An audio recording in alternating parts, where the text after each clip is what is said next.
राष्ट्रीय अध्यक्ष जी,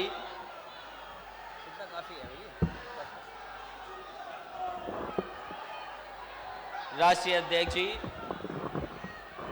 और मंच पर बैठे हमारे समाजवादी पार्टी के वरिष्ठ नेता आदरणीय आजम खान साहब, आदरणीय माधव प्रसाद पांडे जी, आदरणीय राम गोपाल यादव जी, हमारे साथ मंत्री आदरणीय शिबा यादव जी, आदरणीय अहमद हसन साहब,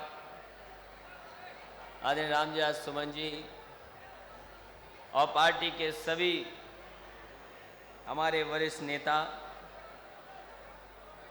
इस राष्ट्रीय सम्मेलन में उपस्थित समाजवादी पार्टी के देश से आए हुए सभी प्रतिनिधिगण, हमारी पार्टी के सभी संगठन के पदाधिकारी, पत्रकार साथियों, आज समापन है। लगातार 2 दिन सम्मेलन चला है। 8, 9 और आज 10 तारीख है। इन दिनों हम लोगों ने राजनीतिक आर्थिक प्रस्ताव पे भी चर्चा की और उसको भी पास किया है। इसके साथ साथ आप लोगों ने सबने मिलकर के राष्ट्रीय अध्यक्ष जी को पुनः राष्ट्रीय अध्यक्ष बनाने का भी काम किया है। लखनऊ और उत्तर प्रदेश की राजधानी में ये 9वां राष्ट्रीय सम्मेलन हो रहा है। जब पार्टी की स्थापना हुई थी उस समय भी यहीं पर सम्मेलन हुआ था और 92 से लेकर के आज 2014 लगभग 22 साल समाजवादी पार्टी ने लगातार गरीब, किसान, अल्पसंख्यक, मुसलमान भाई, नौजवानों की लड़ाई लड़ी है। नेताजी के बताए हुए रास्ते पर और जो सिद्धांत दिए थे, लोहिया जी ने सिद्धांत जो दिए थे, जयप्रकाश जी ने, आचार्य नरेंद्र देव जी ने, जनेश्वर मिश्र जी ने, उसी रास्ते पर चल करके लगातार समाजवादी पार्टी आगे बढ़ी है। और जब जब लखनऊ में सम्मेलन हुआ है, समाजवादी पार्टी के राष्ट्रीय अधिवेशन जब भी हुआ उसके बाद ताकत समाजवादी पार्टी की बढ़ी है। जहां समाजवादी पार्टी ने लगातार प्रयास किया है कि दूसरे प्रदेशों में संगठन बने और उस कोशिश में हम लोग बहुत जगह सफल भी हुए हैं। लेकिन जिस रास्ते से हम लोगों को जितनी ताकत मिल जानी चाहिए थी, अभी उतनी ताकत समाजवादियों को नहीं मिली अन्य प्रदेशों में। वहीं जहां उत्तर प्रदेश की जनता ने समाजवादी पार्टी को यहां पर बहुमत की सरकार बना दी और 2.5 साल से लगातार समाजवादी पार्टी ने जनता के हित में फैसले लिए। मैं इस मौके पर आभार प्रकट करूंगा जनता का और खासकर उन उपचुनाव की जनता का जिन्होंने समाजवादी पार्टी की मदद की। मैं अपने तमाम नेता कार्यकर्ता जो लगातार वहां पर रहे, जिन्होंने एक एक बूथ संभाला और जनता के बीच में समाजवादी पार्टी के जो कार्यक्रम, फैसले उनको पहुंचाने का काम किया। और उसका परिणाम यह हुआ कि जो समाजवादी पार्टी की सीटें कभी नहीं हुई, इस बार उपचुनाव में जनता ने समर्थन देकर के समाजवादी पार्टी को जिता दिया। और इतना वोट उन विधानसभाओं में कभी समाजवादी पार्टी को नहीं मिला होगा जितना समाजवादी पार्टी को जनता ने वोट दिया है। समाजवादी पार्टी ने हर वर्ग का सहयोग ले लिया। लोग कहते थे ये समाजवादी पार्टी को कभी मदद नहीं करेंगे, पक्ष में नहीं मतदान करेंगे, लेकिन हम अपने नेताओं को, कार्यकर्ता जो बूथों पे काम किए, उनको बधाई देना चाहते हैं और आभार प्रकट करना चाहते हैं कि उन्होंने एक एक लोगों को मनाया, अपनी बात कही और पूरा समर्थन ले लिया। मैं यहां पर यह कह सकता हूं 2.5 साल सरकार में काम किए हैं और कम से कम समाजवादी पार्टी ने उत्तर प्रदेश को विकास के रास्ते पे लाने के काम किया है। देश में ये पहली सरकार है जिसने जो बात घोषणा पत्र में रखी थी उनको पूरा करने का काम किया है। घोषणा पत्र को कैसे लागू किया जाए, कैसे कार्यक्रम के आधार पर विभागों में कौन कौन सी योजना बने, 2-2.5 साल के अंदर समाजवादी पार्टी ने उन तमाम चीजों को जमीन पर उतारने का काम किया है। और मैं कह सकता हूं देश की पहली सरकार है जिसने अपना कार्यक्रम जनता के बीच में लागू किया है।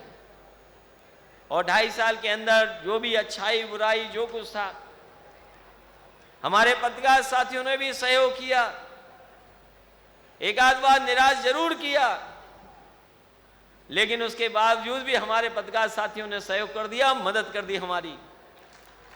हम पत्रकार साथियों से भी मदद कहेंगे कि हमारी मदद करें, तमाम उन कार्यक्रम, तमाम वो फैसले जो जनता के हित में हम लोग लेते हैं और बनाते हैं कार्यक्रम। लेकिन एक बार फिर जनता ने हमें मौका दिया, जहां हमारी पार्टी के खिलाफ बहुत प्रचार हो रहा था, तरह तरह का प्रचार हो रहा था, लेकिन इन चुनाव ने, उपचुनाव ने तमाम चीजों को दूर कर दिया और पत्रकार साथियों को भी आपके साथ खड़ा कर दिया और पत्रकार साथी भी आपकी मदद कर रहे हैं अब। इसलिए जनता ने हमें फिर एक मौका दिया है। यहां पर आए हुए प्रतिनिधियों से मैं जरूर कहूंगा कि जहां जनता ने आपका, हमारा, समाजवादियों का, नेताजी का भरोसा किया है, तो हमारी लड़ जाती है। जहां बहुमत मिला है, आगे की लड़ाई हमारी कैसी हो और आने वाले समय में समाजवादी पार्टी फिर लौटे, ये संकल्प लेकर के हम लोगों को लौटना है। जो सड़कें बननी थी, जो पुल का इंतजाम होना था, जो बिजली की व्यवस्था ठीक करनी थी, स्वास्थ्य से लेकर के हर क्षेत्र में समाजवादी ने काम किया। और मैं दावे के साथ कह सकता हूं वो फैसले समाजवादी पार्टी ने लिए हैं जो देश की कोई सरकार नहीं ले पाई। और अगर उत्तर प्रदेश में समाजवादी पार्टी ने फैसला लिया तो उन्होंने उसको अपने घोषणा पत्रों में भी शामिल किया है। अगर समाजवादी पार्टी ने लिखा कि हम गांव, गरीब, किसान, नौजवानों को आगे बढ़ाने के लिए आज के समय और परिस्थिति के हिसाब से कंप्यूटर, लैपटॉप बांटने का काम करेंगे, समाजवादी पार्टी ने बांट करके दिखा दिया। और इसका परिणाम यह हुआ कि देश की तमाम पार्टियों ने उसकी नकल कर करके अपने घोषणा पत्र में भी शामिल किया है। पहले चरण में समाजवादियों ने जितनी भी चीजें थी, विद्यादान, बेरोजगारी भत्ता, बढ़े बेटियां, पढ़े बेटियां, उनको पूरा किया है। और अब जिस तरह का हम लोगों ने बजट अपना बनाया है, लोग जानते होंगे देश का ये पहला बजट है जहां पर किसान और प्रदेश का इंफ्रास्ट्रक्चर कैसे ठीक हो उस दिशा में काम कर रहे हैं। क्योंकि हमारा मानना है कि अगर उत्तर प्रदेश के सड़क, बिजली, पानी का इंतजाम और हमारा किसान गांव में खुशहाली आ गई तो पूरा का पूरा प्रदेश और वहीं देश में भी बदलाव लाने का काम समाजवादी पार्टी के लोग करेंगे। क्योंकि जो आंकड़े देश के बनते हैं, बिना उत्तर प्रदेश के आंकड़े ठीक नहीं हो सकते।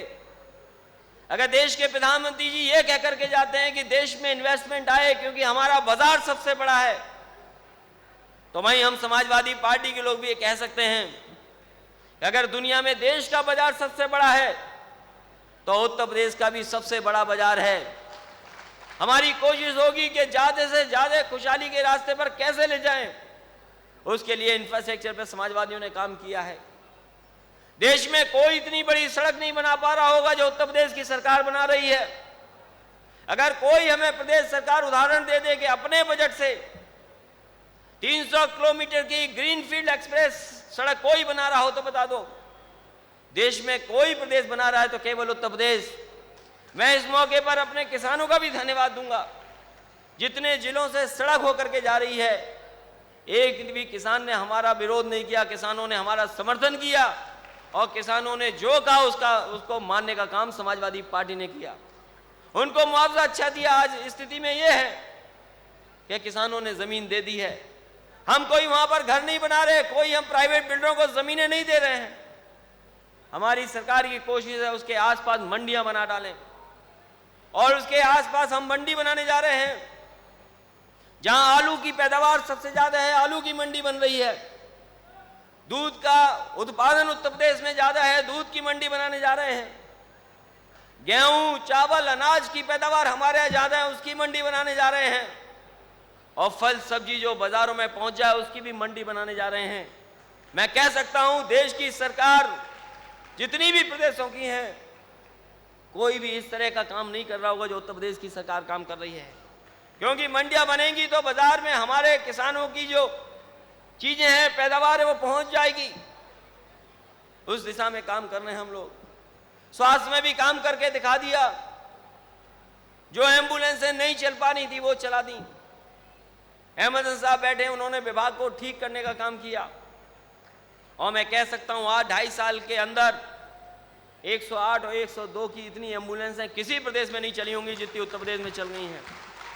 और कम से कम समाजवादी पार्टी ने इन एम्बुलेंसों को चला करके जनता के बीच में एक भरोसा जीतने का काम किया है। आज चाहे वो किसी वर्ग के हों, किसान हो, गरीब हो, किसी जात धर्म के, उनको भरोसा है कि अगर 102 फोन मिला लेंगे, 108 का फोन मिला लेंगे तो एम्बुलेंस उनके घर पहुंच जाएगी और एक भी पैसा उनको नहीं देना पड़ता है। पूरी की पूरी एम्बुलेंसें मुफ्त हैं, कोई पैसा नहीं देना पड़ रहा है। एमबीबीएस की सीटें बढ़ा दी। देश में कोई प्रदेश सरकार बता दे कि जिसने 500 सीटें एमबीबीएस की बढ़ाई हो। ये काम नेताजी ने शुरू किया था कि नए नए मेडिकल कॉलेज बने। आज दिक्कत यह है कि कैसे गरीब के बीच इलाज पहुंचे, गांव में डॉक्टर कैसे पहुंचे, पीएचसी पे डॉक्टर कैसे पहुंचे। आपके पास पर्याप्त डॉक्टर नहीं है, पर्याप्त पैरामेडिकल नहीं है स्टाफ। अगर किसी ने इंतजाम बढ़ाने का काम किया है तो पहले नेताजी ने शुरुआत की थी। उसी काम को आगे बढ़ाने का काम समाजवादी पार्टी ने किया है। और मैं कह सकता हूं देश में 500 सीटें किसी ने एमबीबीएस की नहीं बढ़ाई होंगी जितनी उत्तर प्रदेश की सरकार ने बढ़ा दी हैं। आने वाले समय में हमारी कोशिश होगी कि जहां इलाज का इंतजाम ठीक किया है, दवाइयां पहुंचाई हैं, और बेहतर कैसे हो। लेकिन हमारे साथी जानते नहीं होंगे, अखबारों में थोड़ा बहुत निकला लेकिन उस पर बहुत बहस नहीं हो पाई। आज देश में जहां बीमारी फैल रही है, चाहे वो कैंसर की हो, हार्ट की हो, लीवर की हो, तमाम बीमारियां, उनका इलाज समाजवादी सरकार में मुफ्त हो रहा। गरीब का कोई पैसा देना नहीं पड़ रहा है। और वहीं केंद्र सरकार का जो फैसला आया है, हमारे वक्ताओं ने कहा कि इस सरकार ने वो भी फैसला ले लिया, केंद्र सरकार ने, कि जो दवाइयां सस्ती थी, लाइफ सेविंग ड्रग्स जो थी, उन पर कंट्रोल हटाने का काम किया है। आज वो दवाइयां महंगी हो जाएंगी। जो केंद्र सरकार है उसने महंगे करने का इंतजाम कर दिया। आने वाले समय में और महंगी दवाइयां होंगी, क्योंकि इधर कैंसर बढ़ा है, डायबिटीज बढ़ी है, लीवर की बीमारी बढ़ी है, हार्ट की बीमारी बढ़ी है। तो सीधा सीधा भार अगर किसी पे आएगा तो वो सरकारों पे आएगा जो मुफ्त में इलाज कराना चाहते हैं, गरीब का सस्ते में इलाज कराना चाहते हैं। ये सरकार ने बढ़ाने का काम कर दिया। इसी तरह कोई प्रदेश सरकार 3 जिलों में मेट्रो नहीं चला पा रही होगी। उत्तर प्रदेश की सरकार ने, क्योंकि आज शहर बड़े होते चले जा रहे हैं, शहरों की समस्याएं अलग होती चली जा रही हैं। जहां कूड़े की समस्या है, ट्रैफिक की समस्या है, वहीं ये भी समस्या है कि हमारी पब्लिक ट्रांसपोर्ट कैसे बेहतर हो। उस दिशा में भी सरकार ने काम किया। देश की कोई प्रदेश सरकार 3 जगह मेट्रो नहीं चला रही होगी, वहीं उत्तर प्रदेश की सरकार ने काम उस पर तेजी से बढ़ाया है। जहां हम लोग मेट्रो का बड़ा काम कर रहे हैं, वहीं हम साइकिल का भी इंतजाम कर रहे हैं। किसी भी प्रदेश सरकार ने अपने प्रदेशों में इतने बड़े पैमाने पे वैट नहीं बढ़ाया और कम किया होगा जितना साइकिल पे हम लोगों ने वैट हटा करके कम से कम साइकिल सस्ती कर दी है, 3,500 रुपए से नीचे वाली। तो हर क्षेत्र में काम कर रही है सरकार। जहां आज हम पार्क में बैठे हैं, ये बहुत बड़ा पार्क है, नेताजी ने बनाया था लोहिया पार्क। और लोहिया पार्क आज आप जानते होंगे, बहुत सारे लोग साथी जानते होंगे, वो पार्क ऐसा है विरोधी लोग भी तारीफ करते हैं। जिन्हें ऑक्सीजन चाहिए होती है वो उसी में आते हैं।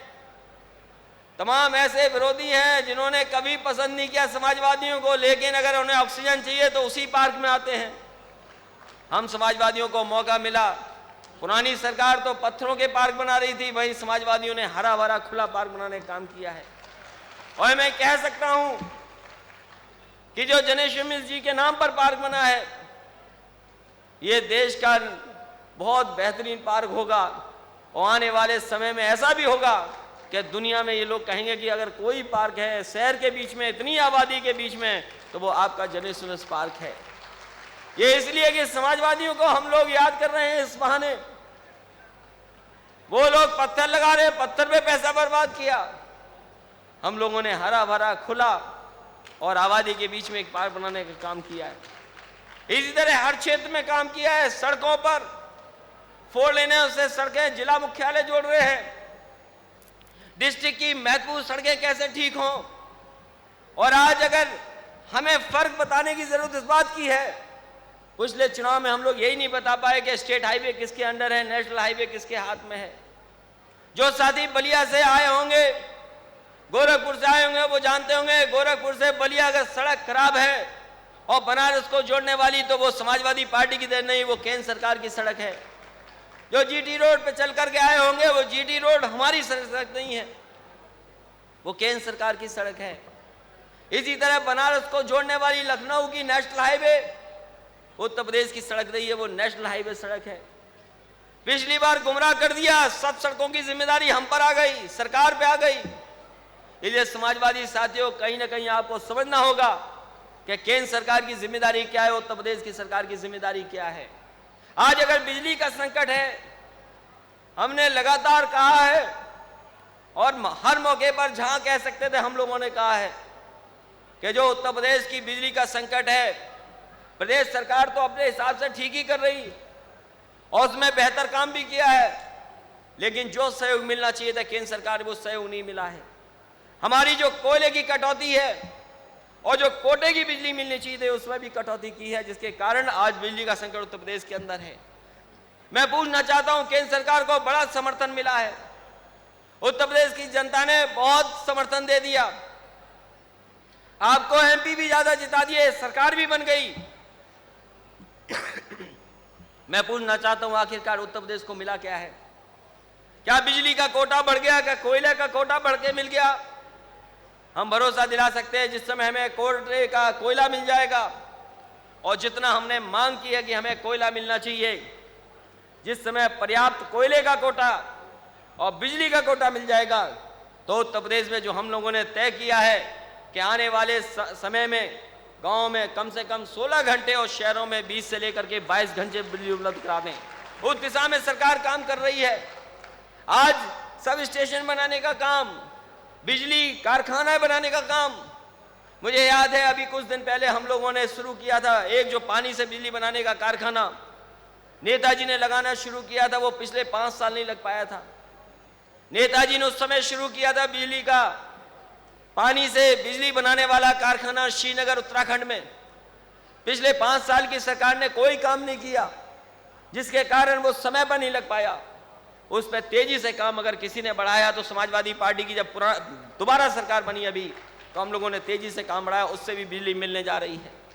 इसी तरह बिजली का कारखाने बड़े अगर लगाने का काम किया किसी ने, तो उस समय नेताजी ने शुरू किया था रोजा का शाहजहांपुर में, लैंको का सोनभद्र में, और भी बिजली के कारखाने जो इलाहाबाद में लगने जा रहे हैं। हम समाजवादी सरकार में बैठ करके हम लोगों ने काम तेजी से बढ़ाया है।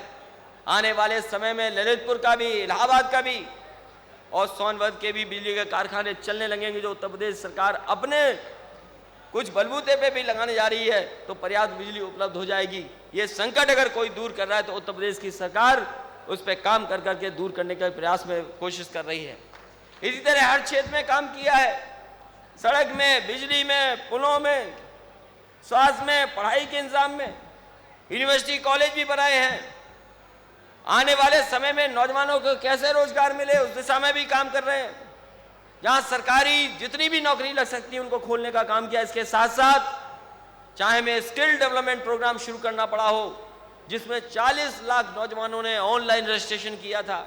इसके साथ साथ चाहे में आईटी की सिटी बनानी पड़े, चाहे मैन्युफैक्चरिंग सेक्टर को आगे बढ़ाना पड़े, उस दिशा में समाजवादी पार्टी ने काम किया है। और मैं कह सकता हूं कि आने वाले समय में सरकार की नौकरियों में भी, प्राइवेट की नौकरियों में भी नौजवानों को रोजगार देने का काम करेंगे। लेकिन मैं पूछना चाहता हूं कि जहां केंद्र सरकार ने नौजवानों को गुमराह किया, रास्ता दिखाया कि नौकरी देंगे, आखिरकार आपकी क्या तय है? आपने कौन सी दिशा तय की है? जहां नौजवानों को रोजगार देंगे, तो मैं पूछना चाहता हूं केंद्र सरकार किस दिशा में काम कर रही है?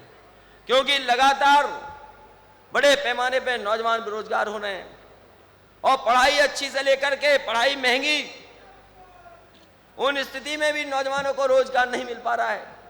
ये संकट अगर पैदा हुआ है तो उसका रास्ता कैसे निकलेगा? जहां तक विकास के नाम पर की बात है, समाजवादियों ने हमेशा केंद्र सरकार का सहयोग किया विकास के नाम पर। याद होगा एम्स जैसा मेडिकल कॉलेज नहीं बन पा रहा था, मेडिकल हॉस्पिटल नहीं बन पा रहा था। 5 साल एक सरकार ने पैसा नहीं दिया, जमीन भी नहीं दी, जिसके कारण एम्स नहीं बन पाया। सरकार ने पैसा भी दिया, सरकार ने इंतजाम भी किया और जमीन देकर के एक भी पैसा नहीं लिया जमीन के लिए, और जमीन उपलब्ध करा दी, जिसके कारण उत्तर प्रदेश में रायबरेली में एम्स बन रहा है। सैनिक स्कूल के लिए भी इंतजाम किया है।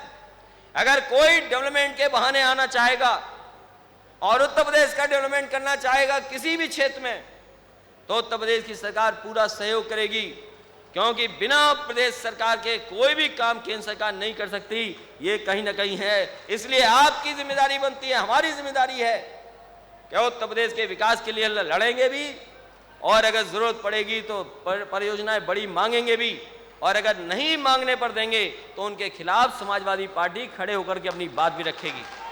इसलिए साथियों, जो जो सवाल नेताजी ने किए थे लोकसभा ने, मैं आज तक एक का भी जवाब नहीं मिला। इस मौके पर मैं कहना चाहूंगा कि जहां तमाम परिस्थितियां हैं देश के सामने, जहां पूंजीवाद को बढ़ावा देने के लिए सरकारें आगे आ रही हैं, कहीं न कहीं जहां प्रदेश सरकारें, देश की सरकार कोशिश में है कि कैसे उनके देश में और प्रदेश में इन्वेस्टमेंट आए, वहीं जहां एक तरफ इन्वेस्टमेंट की बात हो रही, वहीं दूसरी तरफ छुपा हुआ एजेंडा जो कम्युनल एजेंडा है उसको भी आगे बढ़ाने का काम कर रहे हैं। इसलिए समाजवादियों, हमारी आपकी दोहरी चुनौती है। जहां हमें सांप्रदायिक ताकतों से लड़ना है, वहीं ऐसी पूंजीवादी ताकतों से भी लड़ना है जिससे हमारी समाजवादी विचारधारा कमजोर न हो। जहां हमारे किसानों की खुशहाली हो, हम चाहते हैं कि देश तरक्की करे, खुशहाली के रास्ते पे जाए, लेकिन बिना किसान और गरीब के खुशहाली नहीं आ सकती। ये समाजवादी पार्टी के लोगों की जिम्मेदारी है कि कैसे भी इसके बीच में रास्ता निकालें, जिससे कि हमारा गांव किसान भी खुशहाल हो जाए। इसलिए साथियों, इस मौके पर मैं आए हुए सभी लखनऊ में जितने भी प्रतिनिधि हैं उनका स्वागत भी करता हूं, धन्यवाद भी देता हूं, और मैं बधाई भी देना चाहता हूं कि ये ऐतिहासिक कार्यक्रम हुआ है। अभी तक के जितने सम्मेलन हुए हैं, उन सम्मेलनों में सबसे बड़ा ये ऐतिहासिक सम्मेलन आज लखनऊ में हुआ है। मैं इस कार्यक्रम के आयोजन के लिए जिन कार्यकर्ता नेताओं ने लगातार काम किया है, खास करके मैं लखनऊ के अपने पदाधिकारियों को बधाई देना चाहता हूं कि उन्होंने पूरा इंतजाम किया, अच्छा इंतजाम किया, जिससे कि हमारे कार्यकर्ताओं को सुविधा भी मिली है। मैं सबसे पहले पार्टी के जिला अध्यक्ष अशोक यादव जी का, मुकेश शुक्ला जी का, विजय सिंह, राम सागर यादव, ब्रजेश यादव, राहुल सिंह, मोहम्मद इवाद, प्रदीप तिवारी, सुनील सिंह, ताराचंद, अनूप सिंह, मनीष यादव से लेकर के सतवीर जी, कल्लन खां, यावेर हुसैन रेसू से लेकर के हमारी महिला सभा की प्रदेश गीता सिंह जी का भी बहुत सहयोग रहा, आनंद भदौरिया का भी, हमारे पार्टी के तमाम नेताओं ने सहयोग किया। नादर राय जी ने भी लगातार इस पंडाल से लेकर के इस कार्यक्रम को कैसे सफल किया है उसमें लगातार इन्होंने मदद की है। लेकिन हम लोग SRS यादव को नहीं भूल सकते, उनके बिना सहयोग के इतना बड़ा कार्यक्रम कभी संभव नहीं हो सकता था। इसलिए जहां हम धन्यवाद देना चाहते हैं अपने कार्यकर्ताओं का, जो नेता, जो साथी हमारा सहयोग करते रहे उनका, वहीं हम आपका भी धन्यवाद देंगे। जहां इतनी बड़ी संख्या में आकर के और लगातार 3 दिन रह करके आपने इस कार्यक्रम को सफल बनाया है, जहां हमारे खाना बनाने वालों से लेकर के और जो इंतजाम में लगे रहे हमारे चारों युवा संगठन के लोग, जहां पर लोहिया वाहिनी, युवजन सभा, यूथ ब्रिगेड और छात्र सभा के लोगों ने कई मौकों पर जहां पर व्यवस्था नहीं बन पा रही थी, इन चारों संगठन के लोगों ने व्यवस्था भी बनाने का काम किया है। हम अपने पत्रकार साथियों का भी धन्यवाद देंगे, जिनके सहयोग की वजह से और जिन्होंने तस्वीरें हमारी छाप करके पूरे प्रदेश में हमारी पार्टी का संदेश भेजने का काम किया है। इलेक्ट्रॉनिक मीडिया का भी, और हम सरकार के पदाधिकारियों, सरकार के कर्मचारियों का भी, पुलिस का भी, जिन्होंने इस इंतजाम में कहीं न कहीं सुरक्षा में और सहयोग करने का काम किया है। इस ऐतिहासिक कार्यक्रम जो हुआ है उसके लिए बधाई देता हूं, मैं धन्यवाद देता हूं। अपने तमाम सहयोगी साथियों का भी और बड़ी संख्या में नौजवानों का भी धन्यवाद देता हूं कि जिन्होंने आकर के इस कार्यक्रम को सफल बनाया है। जहां लोहिया बाहिनी हमारे चारों संगठन के लोग अपनी टोपी पहन करके हमारी पार्टी का मनोबल बढ़ा रहे हैं। इस बार पहली बार महिलाओं ने भी एक रंग की साड़ी पहन करके कहीं न कहीं एक संगठन को ताकत देने का काम किया है।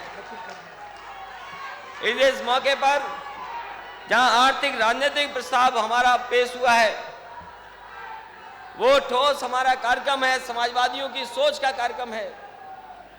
जहां उत्तर प्रदेश की जनता ने समाजवादी पार्टी को समर्थन दिया है, आने वाले समय में यही समर्थन बना रहे और उत्तर प्रदेश के बाहर भी प्रदेशों में हमारी सरकार पार्टी पहुंचे, संगठन बने।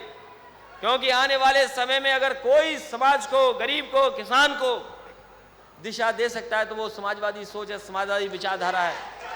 क्योंकि तमाम लोग ऐसे हैं जो अपने चुनावी घोषणा पत्र पे नहीं चल रहे हैं, अपने चुनावी घोषणा पत्र पे काम नहीं कर रहे। कोई हमें बता दो कि किसी के घोषणा पत्र में क्या सफाई का कार्यक्रम था, क्या झाड़ू मारने का कार्यक्रम था। ये जितनी भी नदियां हैं ये धर्म से जोड़ने का काम कर रहे हैं। लेकिन मैं ये कह सकता हूं, चाहे वो हमारी गंगा हो, यमुना हो, चंबल हो या कोई भी नदी है, वो हमारी सेकुलर नदी है, सोशलिस्ट नदी है। और सेकुलर और सोशलिस्ट में इसलिए कहता हूं कि हर जाति धर्म के लोगों के बीच से होकर के जाती है, कहीं भेदभाव नहीं करती, किसी तरह का कोई ऊंच नीच का नहीं है। ये नदियों को भी धर्म से जोड़ना चाहते हैं। वही हम कहेंगे कि हमारी ये नदियां जहां सोशलिस्ट हैं, सेकुलर हैं, तो केवल एक नदी या एक गंगा के साफ होने से साफ नहीं होगी। जहां उत्तर प्रदेश में समाजवादी पार्टी के लोग तो पहले से ही कहते आए हैं, और अगर पानी के बारे में किसी ने सबसे पहले कहा था तो लोहिया जी ने कहा था। इसलिए अगर सफाई हो तो हमारी और नदियों की भी सफाई हो। अगर यमुना को सबसे ज्यादा गंदा कोई करता है तो वो दिल्ली गंदा करती है। जो लोग रहते होंगे यमुना के ऊपर वो जानते होंगे यमुना कितनी साफ है, लेकिन जैसे ही दिल्ली में पहुंचती है सबसे ज्यादा अगर यमुना नदी को कोई गंदा करता है तो वो दिल्ली के लोग करते हैं। और दिल्ली में कोई पहली बार सफाई नहीं हुई है। दिल्ली में अगर पुराना इतिहास उठा करके देखो, जाने कितने पॉलिटिकल लोगों ने वहां पर झाड़ू मारी होगी, जाने कितने लोगों ने सफाई की आश्वासन दिए होंगे। लेकिन कहीं ना कहीं हम लोगों को भी उसके विचार में सोचना होगा। लेकिन केवल एक नदी का प्रचार करना और दूसरी नदियों को छोड़ देना, मैं समझता हूं उससे पूरी की पूरी नदियां साफ नहीं हो पाएंगी। इसलिए जहां जिस घोषणा पत्र के माध्यम से लोग पहुंचे सत्ता में, उन घोषणा पत्र पे नहीं चल रहे हैं। उनका जो घोषणा पत्र है पता नहीं कैसा है, उनका प्रचार का घोषणा पत्र था, लेकिन हमारा समाजवादियों का जमीनी घोषणा पत्र है, हमारे काम जमीनी है।